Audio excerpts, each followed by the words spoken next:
the president lashes out at police. But did he speak too soon? Let's bring in our senior political correspondent, Candy Crowley. Candy, the story now, as we say in the business, has legs precisely because what the president said last night. When the president speaks, it gets at least another day's story. And beyond that, what you have here is the law, race, and politics. It's hard to get much more combustible than that. And last night, the president did step into the mix.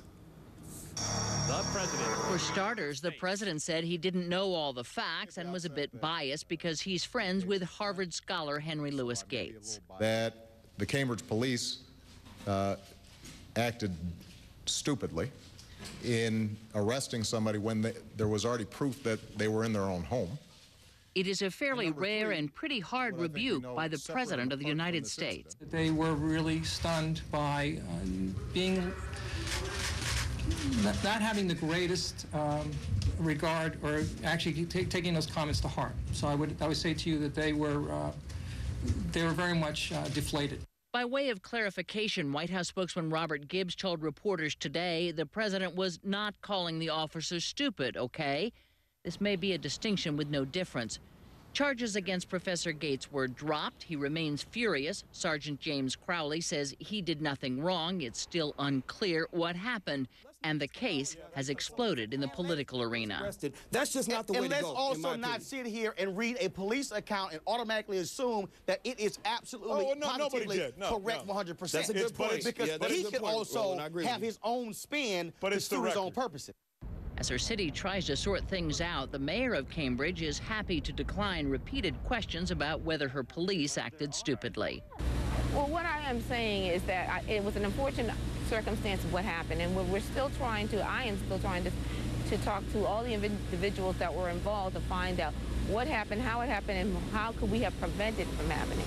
In the been there, done that category, former New York City Mayor Rudy Giuliani, who saw a fair amount of racially charged incidents involving police and minorities, he seems to give the president a pass.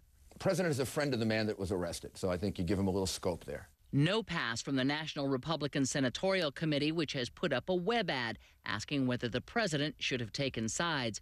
People who click on the ad are taken to the NRSC website to record their thoughts. A spokesman for the NRSC says the group is not trying to politicize the issue, but if you go to their website, there is a request for donations. It's also an opportunity for the NRSC to collect email addresses for future fundraising and the like. Well, Candy, don't go away because we want to continue this conversation with our CNN political contributors, the Democratic strategist Paul Begala and the Republican strategist Alex Castellanos. Did the president go too far last night in saying the police acted stupidly? Well, no, I think actually Rudy Giuliani in Candy's piece makes a good point. This is his friend. Henry Louis Gates Jr. is one of the foremost scholars in America. And I think anybody who puts themselves in that situation, puts themselves in Dr. Gates's shoes, would be pretty angry, frankly. And actually, one of the criticisms I've had of President Obama, he's a little too cool. He's a little too Mr. Spock. Not enough passion. Well, now we've seen some passion. Maybe he'll apply that to health care and some of the other fights he's in as well. But I think it's good when a powerful person is still angry at potential abuse of power. You know, I think that's a good sign that he's still on our side, even though he's the most powerful man in the world. In an interview he just conducted with ABC News, he seems to be backing off a little bit, Alex. Reading now from an Associated Press story that just moved in from Cleveland, he said he doesn't take back his words, but he allowed that he understood that the sergeant who made the arrest is, quote, an outstanding police officer. I have to say I am surprised by the controversy surrounding my statement because I think it was a pretty straightforward comment that you probably don't need to handcuff a guy, a middle-aged man who uses a cane, who's in his own home.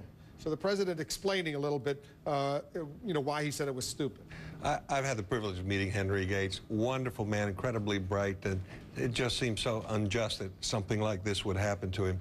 But you know, the president is the president of all of us, of the United States, supposed to be impartial. Prejudging something like this makes him look a bit reckless. And when he's already out there trying to rush through a health care plan that nobody's read or thought through, now he's prejudging a situation like this, I don't think it helps him. Well, listen, regardless of whether you feel he should have got into it or out of it, I think we can say safely that had he not said it, this case and this situation wouldn't have come up. And he could have easily said, listen, I don't know the facts. He's a friend of mine, but let me say that we all know that racial profiling still happens, and it was an unfortunate incident. He didn't have to say they acted stupidly, and I think he would have been clear of the political fire. Right. Does raise the question, is there too much on his plate? Is there just so much coming at this president that all of a sudden he kind of ready, fire, aim?